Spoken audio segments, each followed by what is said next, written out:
Nos encontramos en esta ocasión todavía dentro del mes de reunión conmemorando, ¿verdad? Que fue el 13 de marzo, el Día Mundial de Riñón.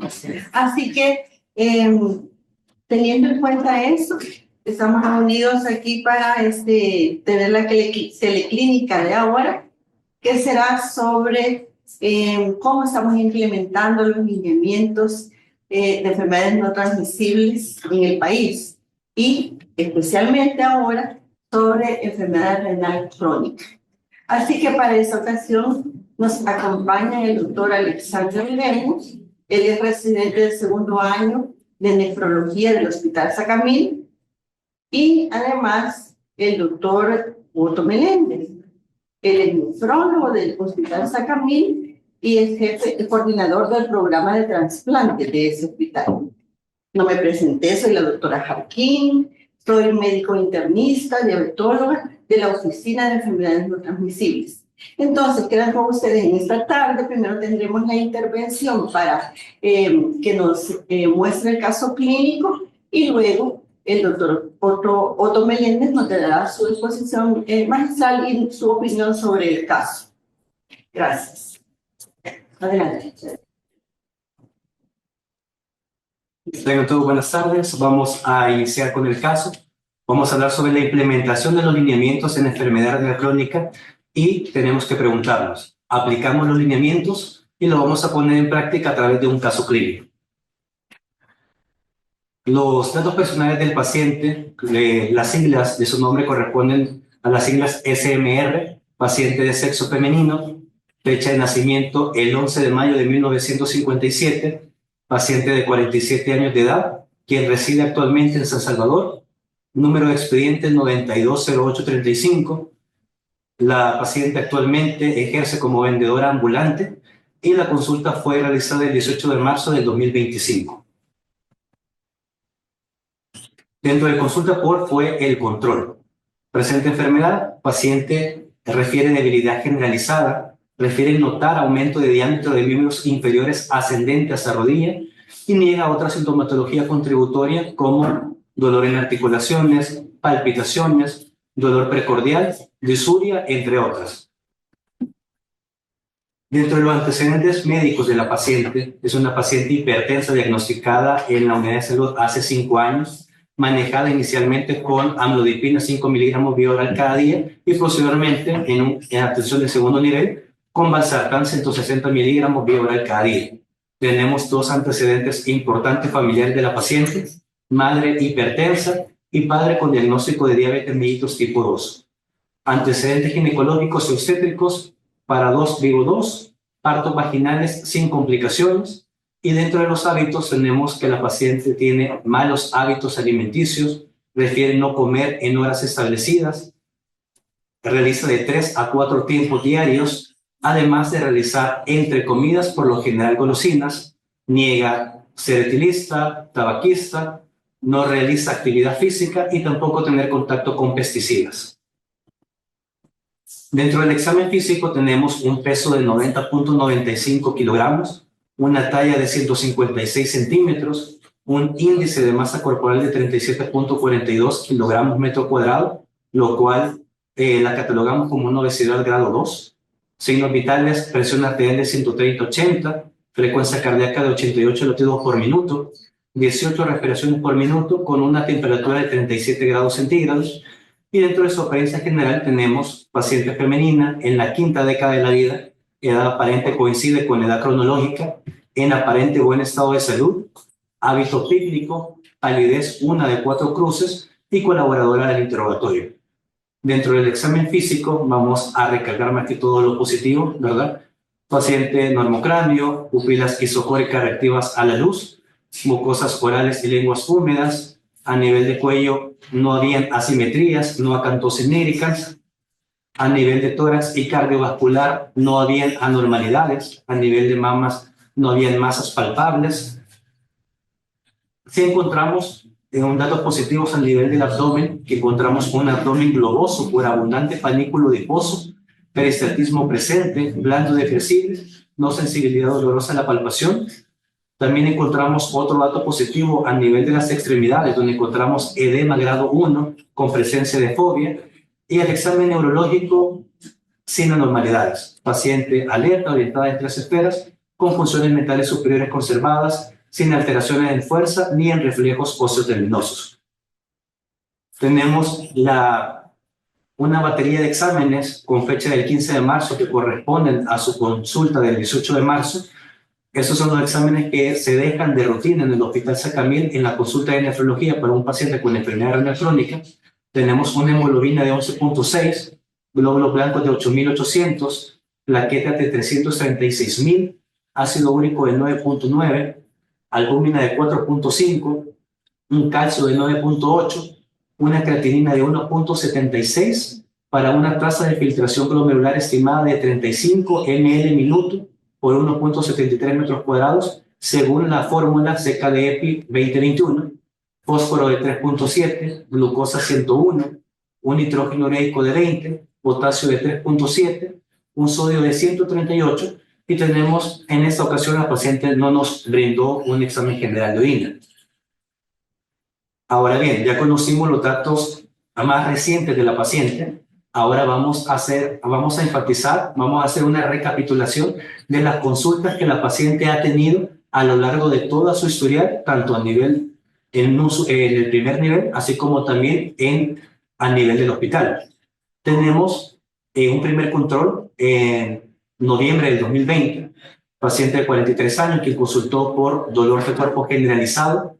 Toman una presión arterial que documentan de 140/90, por lo que inician con antihipertensivo amlodipina 5 miligramos vía oral cada día, con un índice de masa corporal de 37.7 metros por kilogramo cuadrado. Acá, recordar que en esa época todavía estábamos en tiempo de pandemia.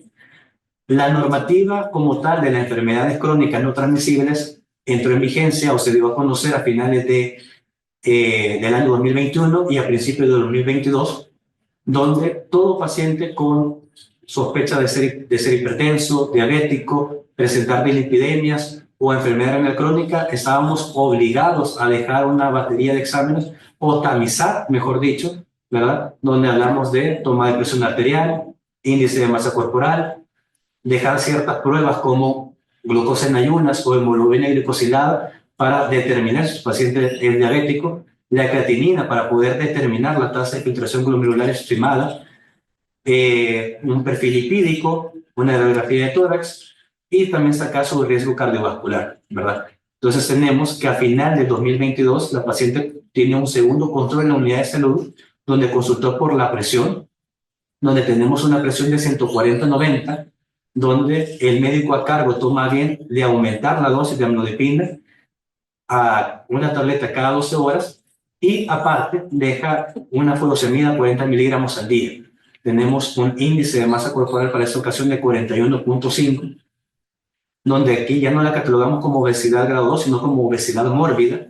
Tenemos un tercer control en la unidad de salud en octubre del 2022, donde la paciente consulta por edema de miembros inferiores, teniendo una presión aún más alta, 146/95 milímetros de mercurio, donde nos vemos que está lejos de la meta estimada, que es de 130/80. Vemos que el médico a cargo prescribe nuevamente amlodipina 5 miligramos cada 12 horas, furosemida 40 miligramos al día. Notamos una constante de la paciente que, a pesar de que se le aumentaba la dosis del antihipertensivo, la paciente en cada control, en cada presente enfermedad, refería seguir tomando la misma amlodipina y la misma furosemida, donde vemos un mal apego al tratamiento por parte de la paciente. Tenemos un cuarto control donde la paciente consulta con cefalea más edema de miembros inferiores, acá donde se documenta la presión más alta que encontramos en la paciente de 149/90. Acá el médico cambia furosemida por hidroclorotiazida. Tenemos la primera batería de exámenes donde nos reportan que tiene una creatinina de 1.13, una glucosa en ayunas de 136, un ácido úrico de 9.8 y un colesterol de 211. Si bien acá, con 1.13 de creatinina, no se sacó la tasa de filtración glomerular estimada que nos pudo haber orientado, ¿verdad?, el estado general del paciente. También, como les mencionaba, el cambiaron el diurético, ¿verdad? Cambiaron la furosemida por hidroclorotiazida. Tenemos un quinto control donde la paciente consultó por sintomatología de una infección de vías urinarias con un general de orina que respaldaba el diagnóstico. Sin embargo, no se dejó urocultivo. La paciente fue manejada con trimethoprim por 7 días más ibuprofeno por 7 días. Acá se documenta un segundo control de glicemia donde la paciente ya no se cataloga como arriba de 126, ¿verdad? Para hacer diagnóstico de diabetes, sino que tiene 106 y tiene una creatinina de 0.7. Y tenemos un último control a nivel de la unidad de salud, donde la paciente consulta por la presión arterial, encontramos 118/70. Acá tenemos una creatinina de 1.75, donde sí toman a bien estimar la tasa de filtración glomerular con fórmula ANAES, ¿verdad? Una tasa de filtración glomerular en ese momento de 34, catalogándolo como grado 3B. Sin embargo, recordar que la normativa familiariza que usemos la fórmula de CKD-EPI 2021. Esos siguientes controles son los que encontramos a nivel del hospital.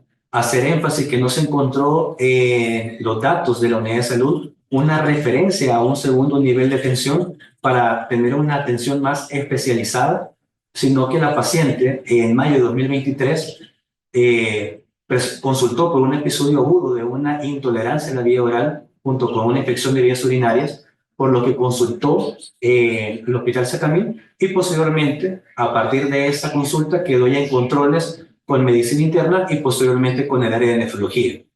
Acá, en mayo de 2023, el paciente presenta una creatinina de 2.5, una agudización de su falla renal, encontramos un examen general de orina positivo, encontramos incluso desequilibrios hidroelectrolíticos como un sodio de 133 y un potasio de 2.6, donde la paciente requirió uso de antibiótico endovenoso y permaneció ingresada. En octubre de 2023 es el primer control por parte de medicina interna, donde podemos ver donde se cambia el antihipertensivo, ya no ocupan un calcio antagonista, sino que se utiliza un ARA2, aparte por un ácido úrico de 8.9, dan una dosis de alopurinol, 300 miligramos 2 veces al día, y se continúa con el diurético, se reinicia nuevamente la furosemida según la tasa de filtración del paciente. Acá el paciente presenta un peso de 87.5 kilos y si ven con las siguientes casillas, en el hospital se cometió el error de no catalogar por índice de masa corporal, sino que solamente se tomó el peso, algo que sí venía haciendo en la unidad de salud. En junio de 2024, la paciente consulta nuevamente por la presión arterial en su control, donde no hay una nota clara donde especifique por qué se cambia el antihipertensivo.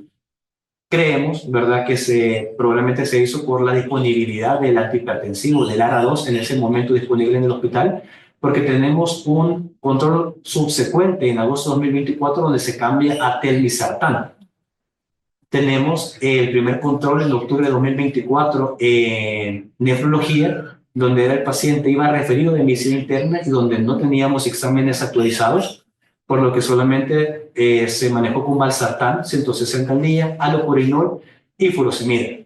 Y tenemos un último control, ¿verdad?, donde ahí sí ya se evaluó con nuestros exámenes, catalogándose como enfermedad crónica estadio 3B, una presión arterial para ese momento de 110/80.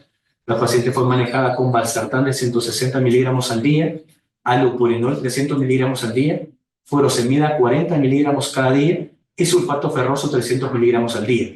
Esos son los exámenes que ya anteriormente describimos, ¿verdad? Donde las normalidades encontramos una anemia de 11.6, encontramos una creatinina de 1.76 con una tasa de filtración glomerular de 35 y encontramos un índice de masa corporal de 37.42 metros por kilogramo cuadrado.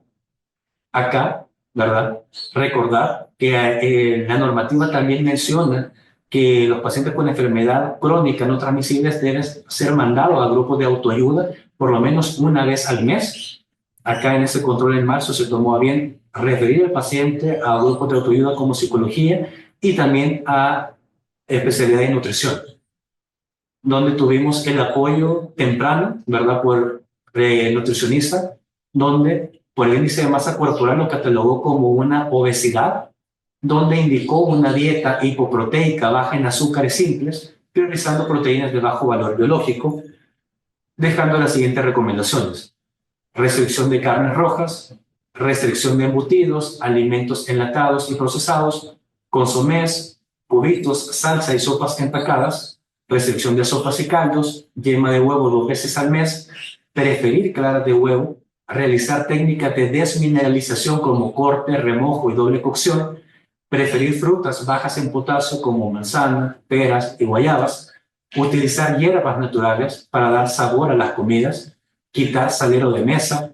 métodos de cocción saludables y realizar actividad física por lo menos 2 veces a la semana, 45 minutos al día. Tenemos los siguientes problemas del paciente: una enfermedad renal crónica estadio 3B, una anemia, cuadro de hipervolemia más la hiperuricemia, manejada con los siguientes fármacos, como ya mencionábamos: sulfato ferroso 300 al día, furosemida 40 al día, allopurinol 300 miligramos vía oral cada día, y la hipertensión arterial manejada con valsartán 160 miligramos vía oral cada día. Damos paso con el doctor para que nos instruya. Bueno, buenas tardes a todos. De verdad que placer es estar con ustedes tratando de discutir algunos temas, y en esta ocasión pues relacionados a sus servidores que nos dedicamos al área renal, a intentar proteger los riñones. Sin embargo, mi abuelita tenía un dicho que decía: yo no puedo hablar de la educación de los niños si no hablo de los padres. Y eso es lo que queremos también enfocar desde este punto de vista, porque si bien es cierto, lo que intentamos hablar es tratar de evitar, disminuir, reducir la progresión en la enfermedad renal, no podemos pasar por alto porque esta paciente en determinado momento terminó con enfermedad renal. Si nosotros nos vamos a las historias clínicas, y recuérdense que quizás lo que nunca va a cambiar es que yo debo de hacer una buena historia clínica para tener un resultado adecuado en mi sospecha diagnóstica. De lo contrario, pues desde ahí vamos a empezar a fallar y nuestro abordaje no va a ser el adecuado.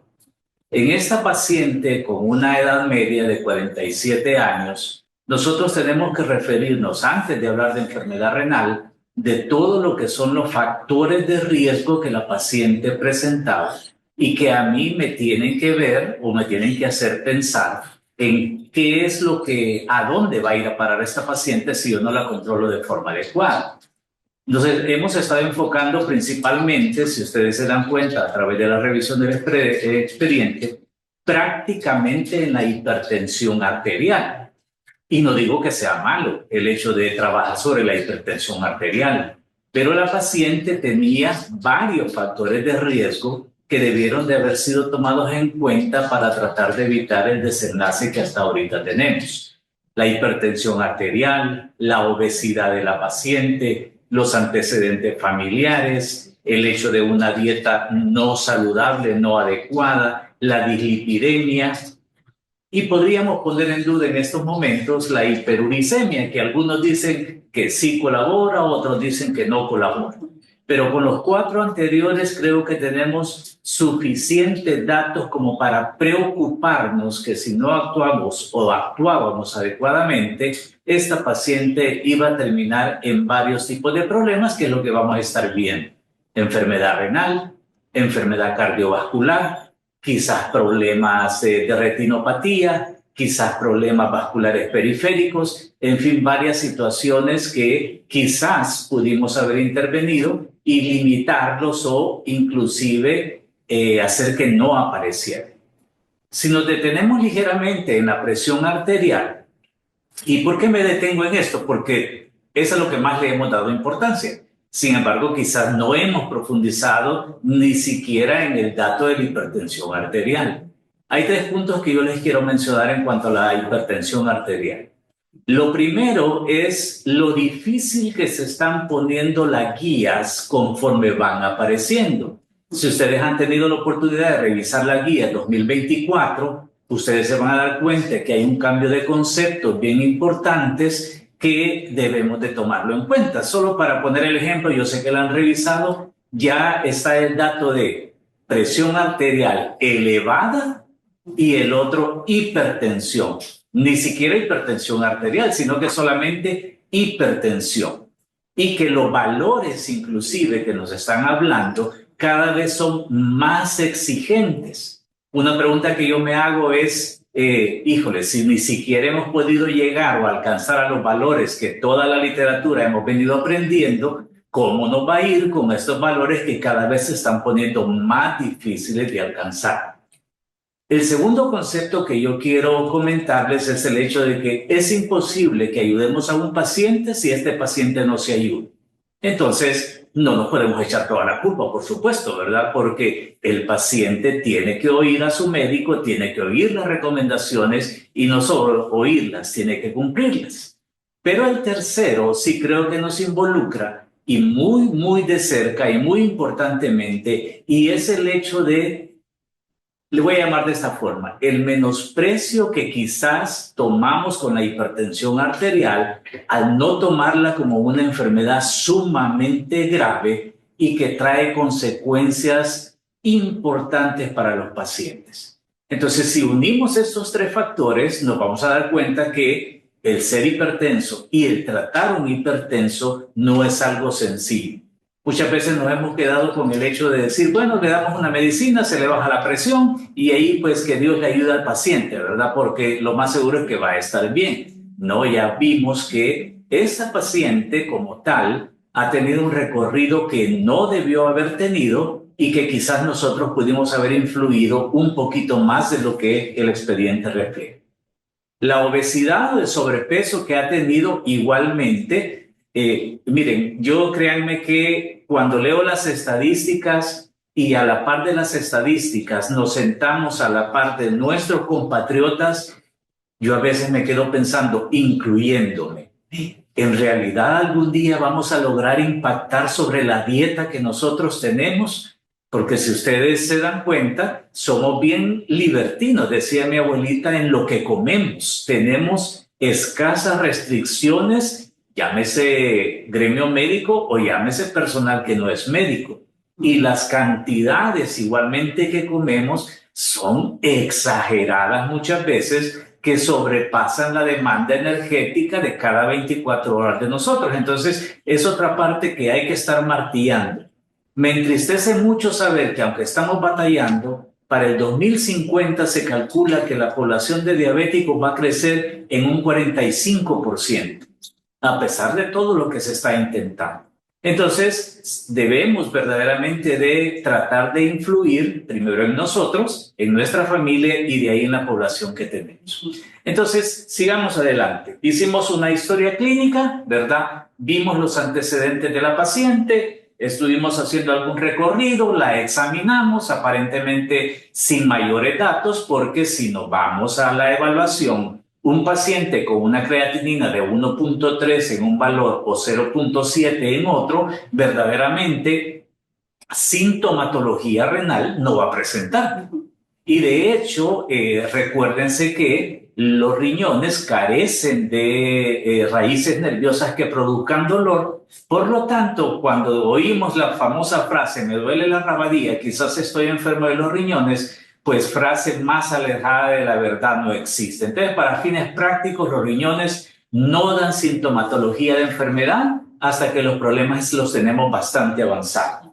Sin embargo, cuando vemos los diferentes datos que la paciente presentó y nos vamos al primer...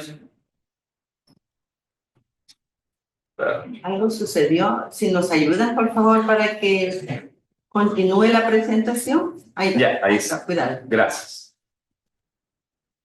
Sí, ahí vamos. Bien. Si vemos los primeros exámenes de este año, que somos lo que nosotros conocimos para venir a esta presentación, ya vemos una alteración. Entonces cualquiera diría, bueno, la paciente probablemente se ha manejado adecuadamente porque después de tantos años de ser hipertensa, su creatinina se ha mantenido, entre comillas, discretamente elevada. Sin embargo, si nos vamos, si retrocedemos en sus controles, nos damos cuenta que quizás eso no fue así.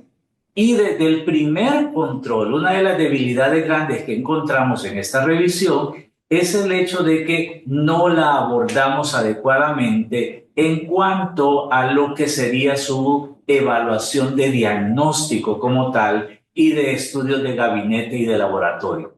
Si ustedes se fijan, el 20 de noviembre, de 2020 y septiembre de 2022, inclusive octubre de 2022, tenemos las casillas vacías de algo que en teoría pues ya hay un lineamiento, y pónganle que no hubiera un lineamiento, pero mi conocimiento de hipertensión me tendría que obligar a hacer algún tipo de investigación con respecto a los factores de riesgo y al porvenir que esa paciente pudiera tener hoy por hoy en cuanto a la enfermedad renal. No nos vamos a meter a hablar de otro tipo de patología porque nos interesa más esto. Vemos en la fecha del febrero de 2023 y ya encontramos una primera creatinina. Pasamos prácticamente 3 años sin conocer la función renal de esta paciente, teniendo tantos factores de riesgo como mencionamos. Hipertensión arterial, obesidad. Ustedes saben que la obesidad es un factor de riesgo para enfermedad renal, inclusive es causal de glomerulonefritis focal y segmental. Entonces no podemos pasarla por alto. La dislipidemia es un factor de riesgo para la enfermedad renal también. Y la paciente tiene por lo menos estos 3 que no le prestamos la debida importancia y estamos viendo un resultado que no esperaríamos. Luego de esto, vemos una hiperuricemia que, como dijimos al principio, algunos opinan que sí, otros opinan que no. Entonces, digamos que no, dejémoslo aparte para no ponerle tanto dulce a esta situación, ¿verdad? Que ya está como un poco empalagada, pero dejemos aparte hoy por hoy el ácido úrico. Vemos en un abril del 2023 una creatinina de 0.7. Y aquí mi pensada es, bueno, ¿qué pasó anteriormente en febrero que estaba un poco más alta la creatinina? ¿Por qué? Porque no tendría por qué haber bajado tanto hasta 0.7 si de repente había estado un poquito más elevada. ¿Qué sucedió? Con el diurético la hizo orinar demasiado, estuvo tomando demasiados antiinflamatorios y disminuyó las prostaglandinas y eso también elevó la creatinina. Estuvo consumiendo demasiados carga proteica que también hizo hiperfunción, etc. Hay un montón de suposiciones que yo podría traer a cuenta para identificar esta elevación de la creatinina. Estuvo con infección de vías urinarias oculta y eso agudizó su enfermedad renal también. Se trató y luego quizá fue a la farmacia, tomó un Urofin, ¿verdad? Como se puede hacer, medio limitó su infección y la creatinina volvió a bajar. Entonces, todos esos aspectos yo me los debo de preguntar. Pero lo más triste es cuando en octubre de 2023 ya encontramos una creatinina elevada. ¿Y por qué es lo más triste? Colegas, porque cuando una creatinina se eleva de forma crónica, que es lo que creemos que esta paciente ya tiene, solamente el poder de Dios podría regresar. Nosotros, ni con medicamentos, ni con estrategias, ni con células madre, absolutamente en este momento no tenemos nada que haga regresar una creatinina elevada dependiente de una enfermedad renal crónica. Entonces, fíjense qué curioso, porque 2020, 2022 y hasta 2023, la creatinina se fue elevando y pasó delante de nuestros ojos sin que nosotros notáramos que esta paciente venía en deterioro. Y que, lamentablemente, a ese punto, lo único que podemos hacer es intentar que esta progresión vaya lo más lentamente posible que se pueda. Les diré que yo lo veo algo difícil porque la paciente no es alguien que acata las recomendaciones por diferentes razones, sea quizás su poco nivel de escolaridad, quizás su nivel socioeconómico, quizás su poco poder adquisitivo, qué sé yo. Hay algún factor que probablemente no nos va a ayudar mucho. Entonces, si Dios le presta vida, lamentablemente esta paciente va a terminar en diálisis. A fuerza, no podemos hacer otra cosa más que retrasar los medicamentos, el proceso de deterioro de la función renal. Hablemos un poquito de los medicamentos. Bueno, la descubrimos como hipertensa y, como les decía, necesitaríamos toda la tarde prácticamente para revisar hipertensión arterial, ¿verdad? Y saber que ahora la presión arterial normal que deberíamos de exigir es 120/70 y que si ya tenemos más arriba de eso ya es presión arterial elevada y que si tenemos una presión arterial elevada tenemos que evaluar el riesgo cardiovascular, si es dislipidémica, si es diabética, si es obesa, porque si tiene estos factores de riesgo, deberíamos desde 130 iniciar un medicamento para bajar la presión arterial. Si no tiene esos factores, podríamos hacer las medidas no farmacológicas para intentar que llegue a 120/70.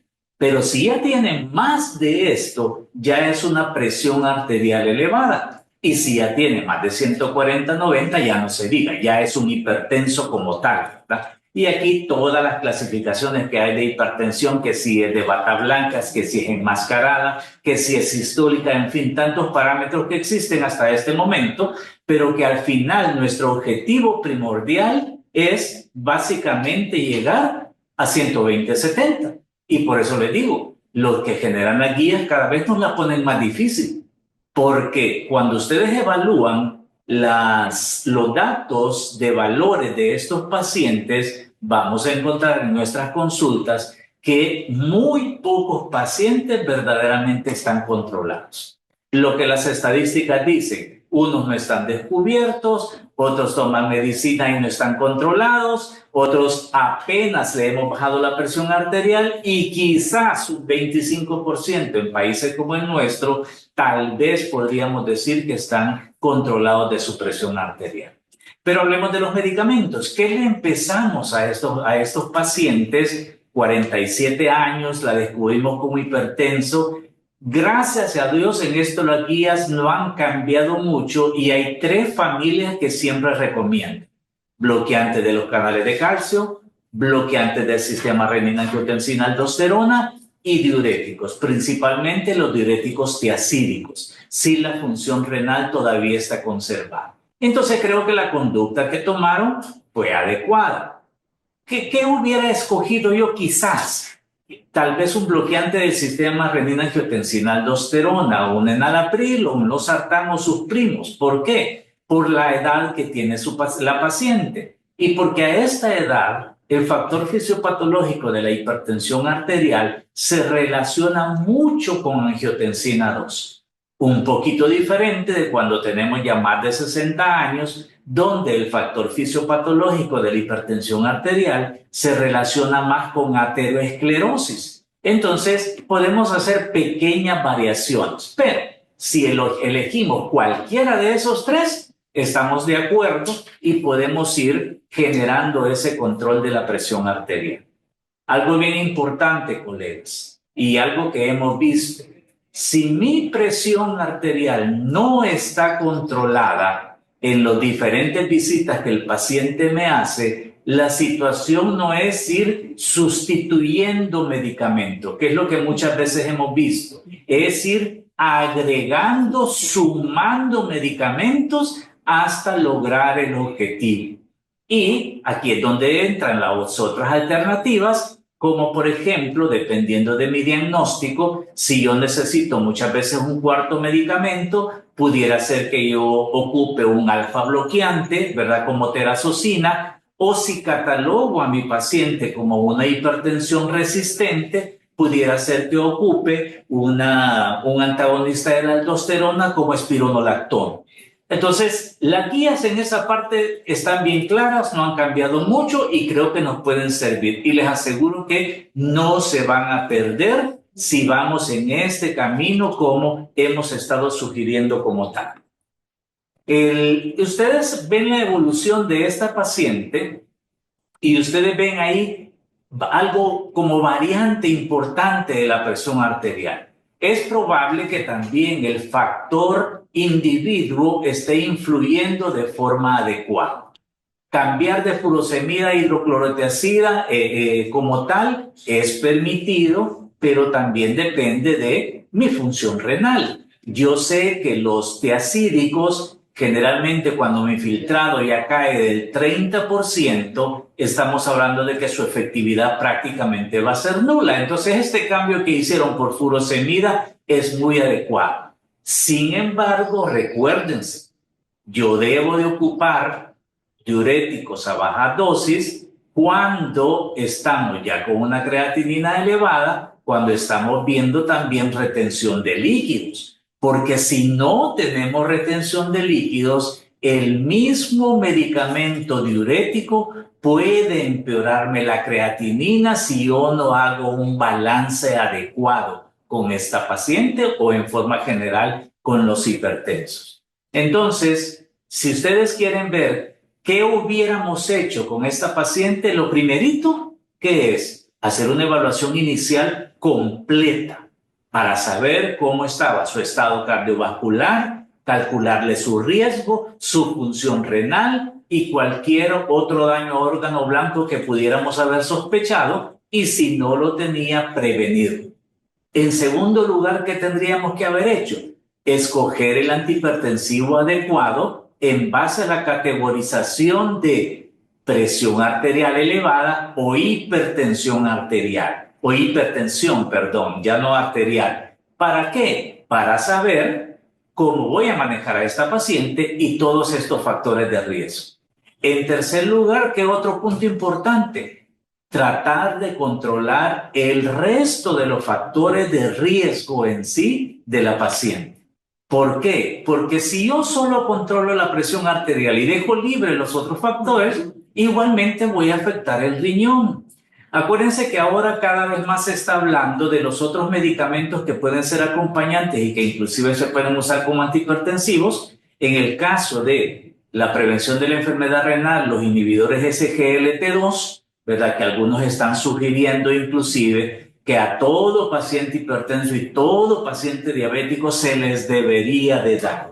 Pero, pues a veces se puede hacer, a veces no se puede hacer. Y el otro, si hay principalmente enfermedad cardiovascular, los inhibidores de la, perdóname que ahí me confunde, neprilicina, exacto, porque a veces digo nepricilina, pero es neprilicina, ¿verdad? Que también tiene que ver mucho con el bloqueo del sistema adrenina-angiotensina-aldosterona y lo que es los medicamentos que inhiben los factores que estimulan diuresis, ¿verdad? Como los péptidos natriuréticos. Entonces, estos también se han considerado. Pero usted me dice, doctor, yo esos no los tengo. Bueno, no importa. Tiene otros antihipertensivos con los cuales también podemos manejar a esta paciente. ¿Qué otras situaciones deberíamos de hacer ya en este momento donde está la paciente? La carga proteica debería de ser en base a su dieta calculada por kilo de peso, ¿verdad? No solo es decirle, ya no coma carne. O sea, porque es demasiado general. Debemos de ser un poquito más específicos y a este nivel estamos hablando, si usted quiere hacer, ayudar más y con nutrición también, de 0.8 a 1 gramo por kilo por día de carga proteica. Lo otro es porque en algunas de las recomendaciones dijeron baja en potasio, pero fíjese, véale el potasio que tiene la paciente. Esta paciente no está teniendo problemas hoy por hoy con su potasio. Y de hecho, un potasio bajo me genera mayor riesgo de hipertensión también, en particular en la paciente. Entonces, si ella no tiene ese problema, no tengo por qué restringirle el potasio. Diferente fuera que fuera un diabético, que ya sabemos que va a tener, entonces pues la conducta puede ser que sea un poquito diferente. La cantidad de líquidos, bueno, calculamos qué tanto tiene de volumen urinario y puede ser que necesite restricción o puede ser que no, porque muchas veces somos como muy generales y decimos, no, ya no debe tomar mucha agua. No, no es cierto. Si la paciente o el paciente está orinando, no tengo por qué restringirle los líquidos. Un dato cuando estábamos revisando el expediente era el edema que en algún momento la paciente presentó. Nos preguntamos si al principio no pudo haber sido un edema causado por el bloqueante de los canales de calcio, la amlodipina, que es algo que tenemos que ver. Acuérdense que ahí inclusive hubo que haber hecho diagnóstico diferencial del edema. Tenía problemas cardiovasculares, en realidad su problema renal implicaba que retuviera líquidos, hasta debemos de descartar problemas de venas varicosas, porque estos pacientes pueden tener eso siendo una mujer, ya estuvo con gravidez, etcétera. Entonces es algo que no podemos inclusive descartar y no necesariamente que sea parte de su componente cardiovascular. ¿Qué podemos ir concluyendo, colegas? Veamos todos los factores de riesgo que me pueden llevar a enfermedad renal. Nosotros hemos seleccionado dentro de la gran gama que hay por lo menos 6 factores de riesgo donde ustedes se tendrían que poner como muy cautelosos, muy cuidadosos para detectarlos y ayudarnos. Los 2 que ya sabemos cuáles son: diabetes e hipertensión. Eso sabemos que son la primera causa en el mundo, ¿verdad? Como tal. Entonces, nos llega un hipertenso, nos llega un diabético, desde ahí, por favor, vigile la función arterial, investigue cómo está. Pero le agregamos otros, los mayores de 60 años. Y es que hay que tener mucho cuidado, porque puede ser que el de 60 años ya tenga un poquito disminuida su función renal, porque ya tenemos 60 años. Y entonces, yo siempre les digo a mis pacientes, miren, los riñones envejecen con nosotros, no puede ser que yo tenga 60 años y mis riñones tengan 20, tienen 60 igual que yo. Entonces siempre va a haber un poquito de disminución de la función, pero hay otras evidencias que ustedes deben de ver. Pacientes obesos, ya llevamos 4, fíjense, hipertensos, no, pongamos en orden, diabéticos, hipertensos, mayores, obesos, cardiópatas y familiares de pacientes que hayan tenido enfermedad renal. No quiere decir que no hayan otros, porque hay cálculos, infecciones de vías urinarias, medicamentos, etcétera. Pero si usted toma estos 6 que le acabamos de mencionar, estamos hablando de casi el 95% de lo que produce enfermedad renal en este momento. Y me detengo nada más para terminar en esto, en el paciente mayor. Enfermedad renal versus riñones normales para la edad. ¿Qué es lo que tiene que hacer usted o cómo diferenciarlos? 60 mililitros minuto hacia abajo en la literatura se puede considerar como enfermedad renal siempre y cuando hayan otros factores coadyuvantes. Por ejemplo, usted tiene a una persona mayor de 80 años, tiene 55 mililitros minuto, pero tiene una hemoglobina de 14, usted no piense que ese paciente tiene enfermedad renal, porque lo primero que debería de tener es anemia. Si este paciente tiene su sodio, su potasio normal, su presión arterial controlada, un examen de orina completamente limpio, no, es simplemente que sus riñones también tienen 80 años. Y entonces no debemos, primero, ni de asustar al paciente, porque le aseguro, el paciente se asusta cuando le decimos, usted tiene enfermedad renal, porque lo primero que piensa es en diálisis. Y dice, híjole, yo no voy a querer diálisis porque me voy a morir. Entonces, aclaremos bien esos conceptos para que nuestros tratamientos, nuestros abordajes, nuestros diagnósticos sean adecuados. ¿Pudimos haber ayudado más a esta paciente? Pudimos. ¿Con formas complicadas? No. Con formas bien sencillas. Simplemente haciendo una historia clínica adecuada, dejándole la batería de exámenes y gabinete adecuado y haciendo el diagnóstico correcto y el seguimiento adecuado para su cumplimiento. Muchas gracias, estimados colegas. Doctora Jardín. Sí, muchas gracias, doctor. Gracias, doctor Lemos y doctor Meléndez. Bueno, es realmente lo que casi siempre estamos hablando con los colegas, ¿verdad? Ya vamos a ver cuáles son las preguntas que tienen ellos, cuáles son algunas de las inquietudes, pero también Quizá, doctor, algo de lo que más vamos, en cuanto a esa paciente, estamos viendo, aquí tenemos solamente lo que tenemos reflejado en el CIF, que lo empezamos apenas en el 2020, incorporando casi todos los otros establecimientos. No sabemos mucho de lo que pasó en cuanto a la paciente anteriormente, pero podemos quizá inferir que así se venía manejando. Quizá de lo que más nos atañe a nosotros y también el primer nivel y nos preocupa para tratar de evitar solamente observar, la paciente ya tiene enfermedad renal crónica y no se puede hacer ya mucho por ella, quizás empezar a hacer diagnóstico en los primeros grados, estadios de la enfermedad, ¿verdad? Así como usted dice que después de los 80 años, un paciente ya mayor, hay que evaluarlo bien para saber si yo le voy a decir si tiene enfermedad renal crónica o no. Quizá también, no sé qué le parece, si con esos factores de riesgo, ¿verdad? Además de que nosotros tenemos que buscar, porque por ejemplo esa paciente, con los múltiples factores que usted ya ha mencionado de riesgo, nunca vimos cómo estaba la albuminuria, ¿verdad? Quizá, no sé, quitaron ahorita la lámina de cómo estaban los exámenes en la unidad de salud. Quizá lo que estamos haciendo, a veces uno dice, ¿cuándo vamos a lograr mejorar y mejorar en cuanto a médico, personal de salud, para tratar de que no solamente esos pacientes cuando dicen, ya tiene mucho edema, ya tiene mucha disnea, ahora necesita ya casi entrar a diálisis? Quizá lo que estamos haciendo no está en vano, porque si ustedes se fijan, en algún momento empezamos en el 2022 como más de lleno a empezar a socializar, nos ayuda a ustedes a hacer los lineamientos, nefrología nos ayuda a hacer guías y a dar incluso algunas charlas y socializar.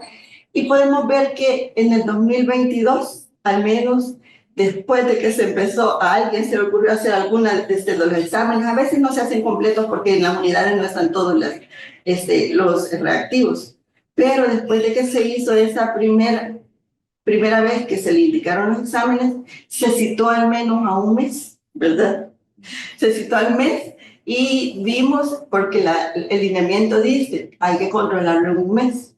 Pero como usted dice, se olvidan algunas de las cosas que enseñamos en HEARTS, como usted mencionó, la intensificación del tratamiento. Si en un momento no mejoró, y también tenemos pasos porque para mejor ayudarle más a nuestro colega que no es el especialista a empezar con un medicamento, después con otro. Tenemos pasos y quizá nunca se fue como incrementando como debía ser sin quitar el otro medicamento, ¿verdad? Bueno, pero yo creo que todo lo que hacemos no va a quedar en saco roto en algún momento, no hay que cansarnos. Y en cuanto a lo que usted nos dice, que cada vez estamos como bajando más los niveles que antes creíamos que eran los normales o considerábamos que eran los normales para control, yo creo que también eso se debe precisamente a que nosotros hacemos una gran inercia en el tratamiento. Decimos, ay, no, pero tal vez la próxima vez venga con un poquito menos la presión arterial, lo voy a dejar así. Y si lo ve otro médico, quizás dice lo mismo. Y entonces, no estamos haciendo esa agresividad que debemos hacer, porque realmente los valores que uno tiene en la juventud son los mejores para mantenerse bien. Y ahora yo veo, cada vez nos están acercando más a esos valores que mantenemos en la juventud, porque si queremos tener un cuerpo lo más sano, tal vez eso un día nos ayude a que nos hagamos que comamos, seleccionemos mejor nuestra alimentación para tratar de evitar esa gran pues ola de obesidad que tenemos y todos esos otros factores. Bueno, quizás vamos a empezar, doctor, también con algunas de las dudas que tienen nuestros colegas, ¿verdad? De algunos de los comentarios, ¿verdad?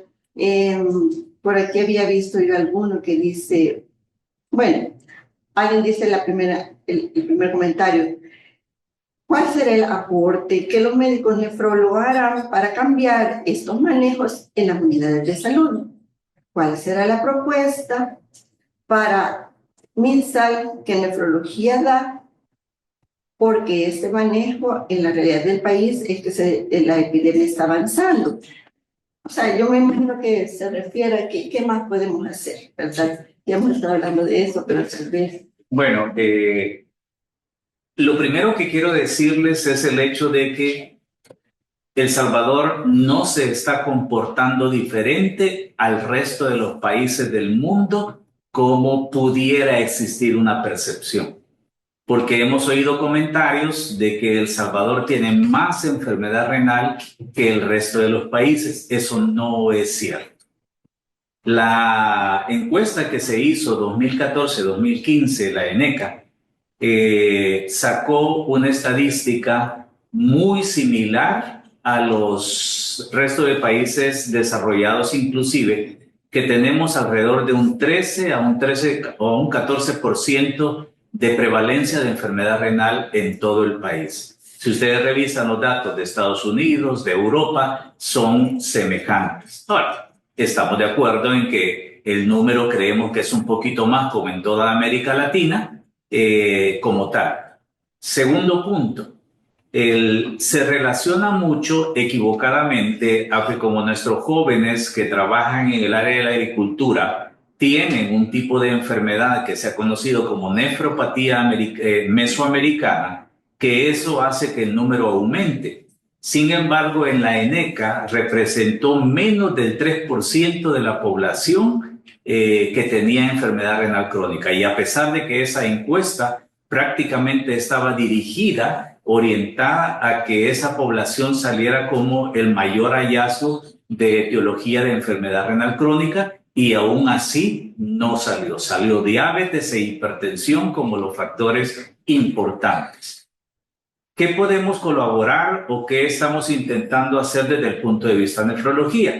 La doctora ya comentó, participamos en todas las áreas donde nos invitan en cuanto a alineamientos, sugerencias, guías, protocolos, etcétera, para tratar de que esta documentación y estos análisis y estas sugerencias lleguen a todos los niveles, desde el primer nivel, segundo nivel, tercer nivel.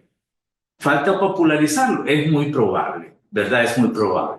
Pero a diferencia de lo que creeríamos que la enfermedad renal pudiera ser algo que el nefrólogo debería de involucrarse, fracasaríamos un poquito porque no alcanzaríamos los nefrólogos. El país que nos da ese ejemplo fue Uruguay, que hace más de 30, 40 años, ellos lo que hicieron fue lo que estamos intentando, capacitar a todos los niveles para que desde el primer nivel el paciente pudiera ser abordado por sus factores de riesgo. Y sabiendo que diabetes e hipertensión ocupan el 70% de lo que es la enfermedad renal crónica que llega a diálisis, entonces lo que nos interesa también a nosotros promover y pedir al resto de colegas es que manejemos de la mejor forma la diabetes y la hipertensión para tratar de evitar esta consecuencia. El UKPDS en 1998, un estudio inglés que todavía está sacando resultados hasta la fecha, dijo que si al paciente diabético, no digo que sea sencillo, hago la aclaración, ¿verdad? Que si el paciente diabético mantuviera adecuadamente controlada su glucosa y su hemoglobina glicosilada, jamás haría enfermedad renal.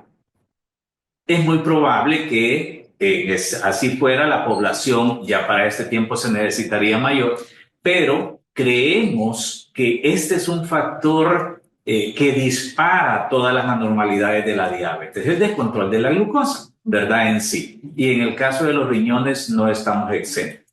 Y cualquier otra cosa que ustedes crean que nosotros podemos apoyar, pues simple y sencillamente quedamos a sus órdenes, ¿verdad? Porque la idea es tratar de que el paciente no llegue a enfermedad renal y si tiene enfermedad renal, limitarlo a que no llegue a diálisis también. Esos son de nuestros objetivos.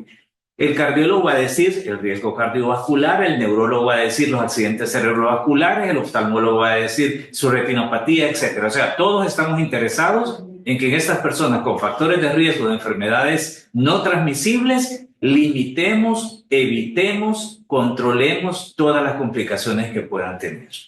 Sí, muy de acuerdo, y precisamente porque el colega también está como muy preocupado porque dice, tenemos ya, parece que esta paciente en 3 años hizo enfermedad renal crónica y llegó a 3, pero realmente no sabemos, como le explicaba, desde cuándo ella se encontró o fue la primera vez. Bueno, ella ha tenido 2 hijos, ¿verdad? O sea que le estamos viendo en la unidad de salud quizás desde hace mucho tiempo.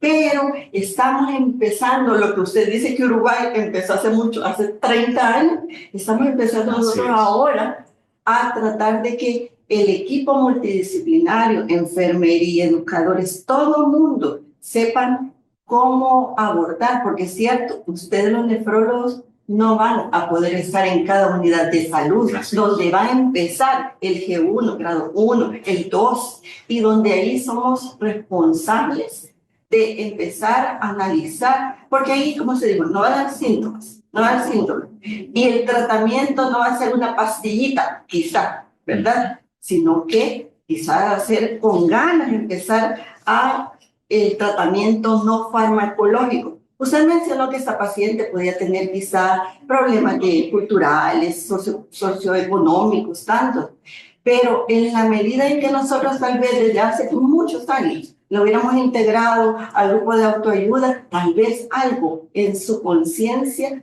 va cambiando para que ella se preocupe más, ¿verdad? Y que no lleguemos a esos niveles. Las enfermedades crónicas no empiezan de un día para otro. Por ejemplo, ahí nos está dando aviso que ella ahorita se cataloga prediabética, que no nos gusta a nosotros, los especialistas que manejamos diabetes, no nos gusta ese término, porque esa paciente, si se mantiene con obesidad y con esas alteraciones de la glucosa, ella pronto va a ser diabética además. Entonces, ¿pero qué estamos haciendo para controlar ese peso?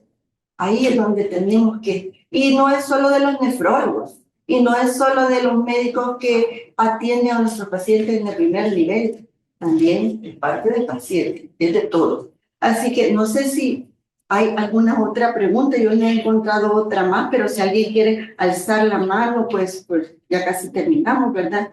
Sí, si me permite solo dar una recomendación que se nos escapaba.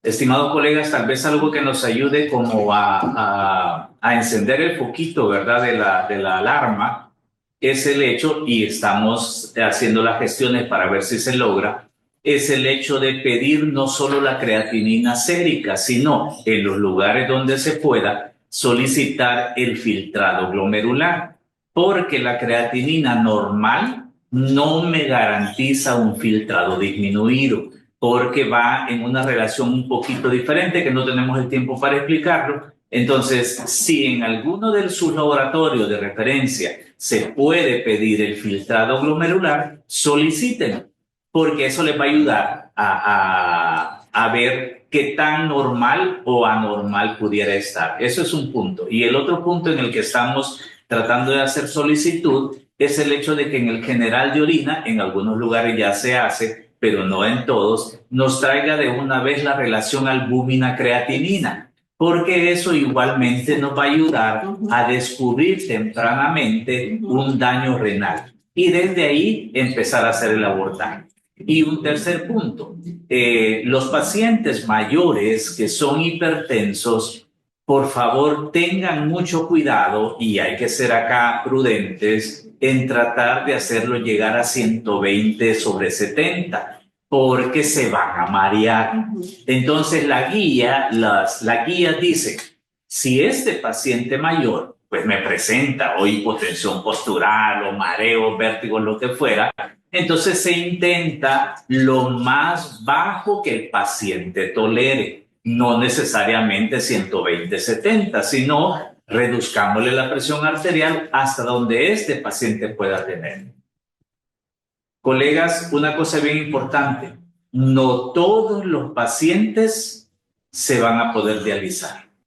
Unos pacientes sí, otros pacientes no.